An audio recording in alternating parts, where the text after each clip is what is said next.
सुप्रभात बच्चों।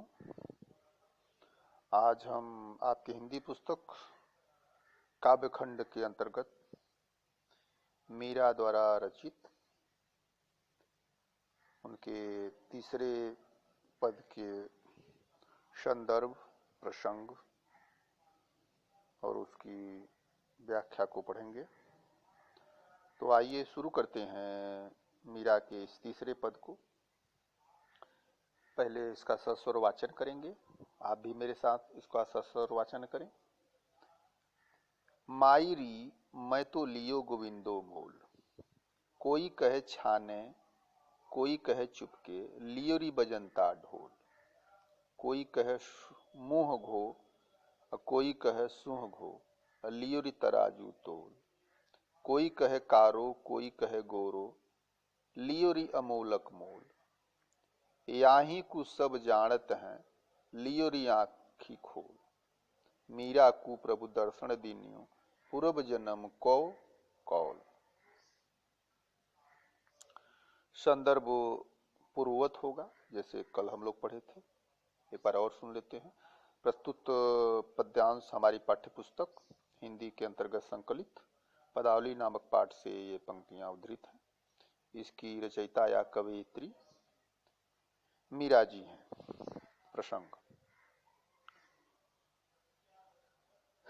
इस पद में मीरा ने अपने और कृष्ण के बीच प्रेम को जो है पूरे उद्घोष के साथ स्वीकार किया है, उसी का वर्णन इस पद में किया गया है। आइए इसकी व्याख्या देखते हैं। मायरी, मीरा जो है अपनी माँ को संबोधित करते हुए कह रहे हैं कि हे मैया, मैं तो लियो गोविंदो मोल। मोल मतलब मूल्य। मैंने, गोविंद माने श्री कृष्ण, मैंने श्री कृष्ण से प्रेम किया है। एक चीज और है, उसके पहले इसकी व्याख्या पहले यह समझना चाहिए कि मीरा ने आप कृष्ण और अपने प्रेम के संबंध में उसका अपने और श्री कृष्ण के प्रेम का विवेचन उन्होंने एक वस्तु विनिमय के माध्यम से की है। जैसे हम कोई बाजार में कोई वस्तु खरीदने जाते हैं तो वो हमें पसंद आती है, तब हम उसका एक निश्चित मूल्य चुकाते हैं कि उस कितनी कीमत की है। तो मीरा ने जो है अपने प्रेम को जो है इस वस्तु विनिमय के माध्यम से व्यक्त किया है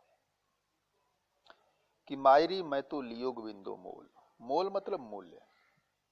हे मां, मैंने कृष्ण से प्रेम किया है, ये बात सच है, लेकिन इस प्रेम का मैंने मूल्य चुकाया है। भारी कीमत चुकानी पड़ी है कृष्ण से प्रेम करने के एवज में। कोई कहे छाने कोई कहे चुपके। कोई कहता है कि मैंने जो है छिप करके कृष्ण से प्रेम किया।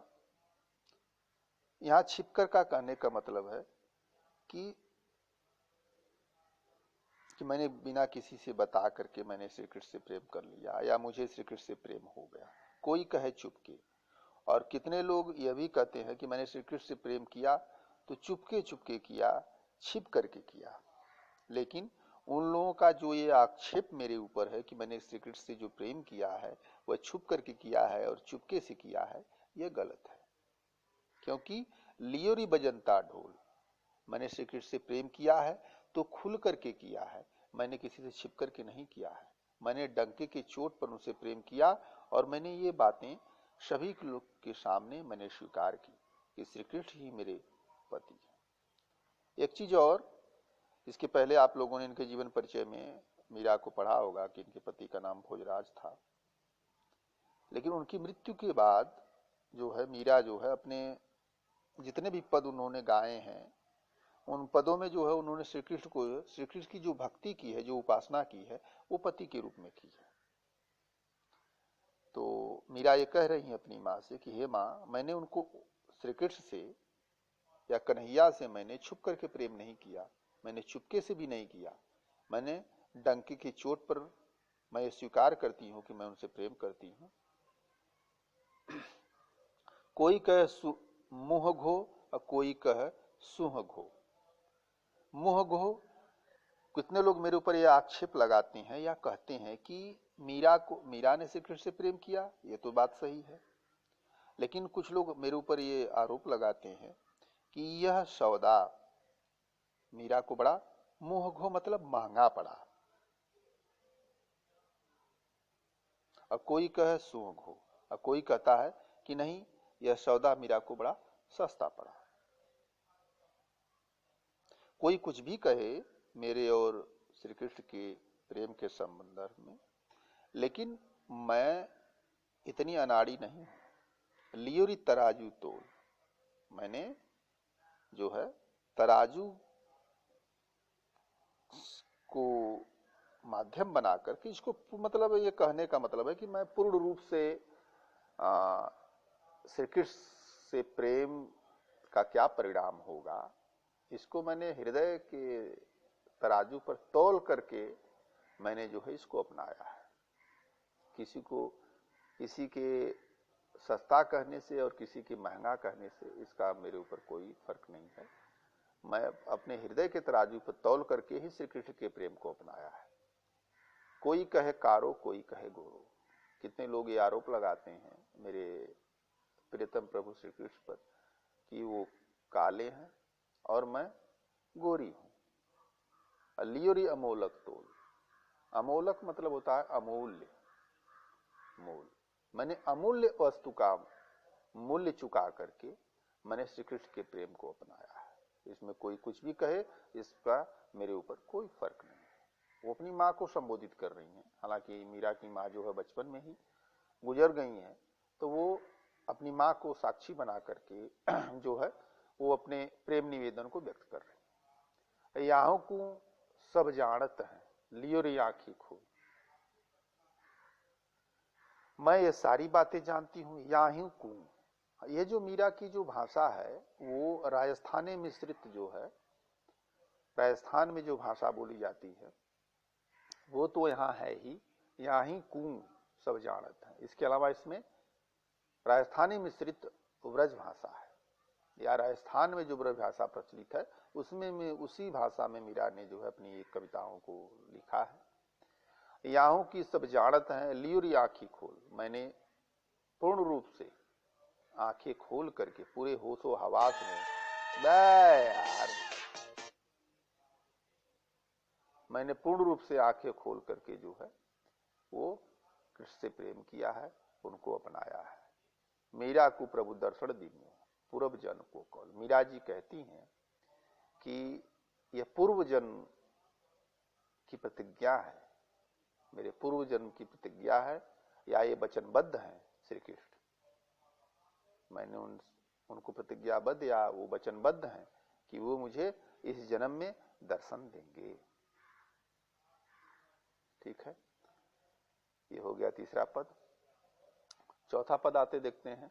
मैं तो सावरे के रंग रांची, मैं तो सावरे के रंग रांची, साज सिंगार बाधि पग घुंघरू लोक लाज तजी नाची, गई कुमति लय साधु की संगति अभगत रूप भई सांची, गाय गाय हरि के गुण निस दिन काल ब्याल सुबाची, उड़बिन सब जग खारो लागत और बात सब कांची, मीरा श्री गिरधर लाल सु भगति रसीली जाची। ये चौथा पद है और संदर्भ जो है वही पूर्ववत होगा। प्रसंग जो है इसका जो है अपने कृष्ण और अपने प्रेम का निवेदन इसमें जो है मीरा कर रही हैं। आइए इसकी व्याख्या देखते हैं, कठिन शब्दों के अर्थ को देखते हैं। मैं तो सांवरे के रंग रांची, मैं तो सांवरे, सांवरे मतलब श्री कृष्ण, रंग मतलब यहां पर उनके प्रेम के, रांची मतलब रचना या रची हुई। मैं श्री कृष्ण के प्रेम में रंग में जो है वो पूर्णतः रंग गई हूं। मीरा जो है वो संबोधित करके कह रही हैं कि मैं श्री कृष्ण के प्रेम में सराबोर हो गई हूं। साज सिंगार, मैंने 16 श्रृंगार सज धज करके और पग में अपने घुंघरू बांध करके लोक लाज तज नाची। ये माना जाता है कि मीरा जो है श्री कृष्ण के मंदिर में जो है वो पूर्ण श्रृंगार, चूंकि वो विधवा थी, उनके पति गुजर गए थे, और अपनी भक्ति में या अपने गीतों में या अपने, अरे मीरा ने जो है उनके मंदिर में जो है वो पूर्ण रूप से सज सवज करके और घुंघरू बांध करके जो है इन पदों को गाती हुई जो है श्री कृष्ण के मंदिर में गाती थी, और लोक और लाज को उन्होंने त्याग दिया था। तो वही वो कह रही है कि साज सिंगार बांधी पग घुंघरू लोक लाज तज नाची। मैं श्री कृष्ण के प्रेम में पूरे श्रृंगार के साथ पैरों में घुंघरू बांध करके लोज और लोक मतलब समाज की लज्जा को मैं त्याग करके जो है मैंने उस कृष्ण के प्रेम में नृत्य किया। गई कुमति लई साधु की संगति, जब मैंने साधु संतों की जब संगति की, उनके संगत में बैठा, उनके साथ बैठा, उनसे बातें की, तो मेरे अंदर जो कुमति थी, कुमति मैंने कुबुद्धि, जो मेरे अंदर अज्ञानता था या अज्ञानता थी, वो सब धुल गई उनकी संगति से। अब भगत रूप भई साची, तब जाकर के मुझे श्री कृष्ण के सच्ची भक्ति प्राप्त हुई। गाय गा हरि के गुण निस दिन काल ब्याल सुबाची। गाय गा हरि के गुण निस दिन, निस दिन मतलब होता है रात दिन। मैंने हरि माने यहाँ पर श्री कृष्ण से है आशय, वो मीरा कह रही कि गाय गाय मतलब बार बार मैंने जो है रात और दिन हरि के गुणगान का वर्णन किया या उनका गुणगान किया, उनके यश को गाया। और काल ब्याल सुमाची, तब जाकर के मैं काल ब्याल, काल रूपी ब्याल मतलब सर्प, अर्थात जीवन मरण के चक्र से मैं ऊपर हो गई या मैं बच गई।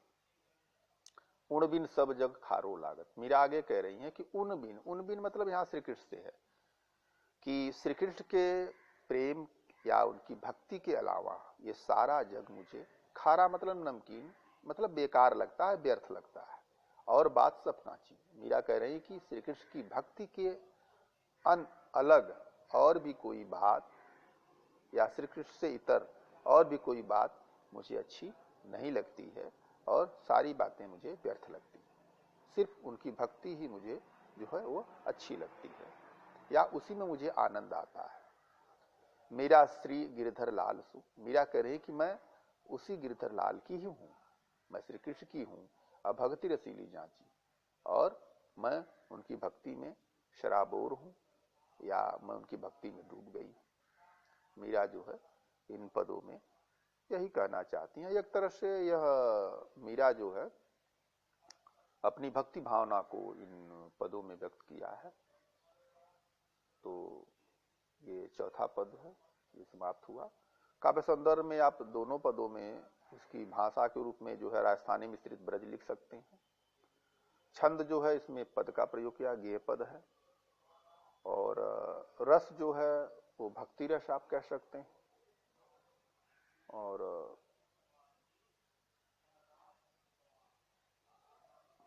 ठीक है, और आज बस इतना ही। शेष जो है वो कल हम इसके आखिरी पद को पढ़ेंगे। धन्यवाद।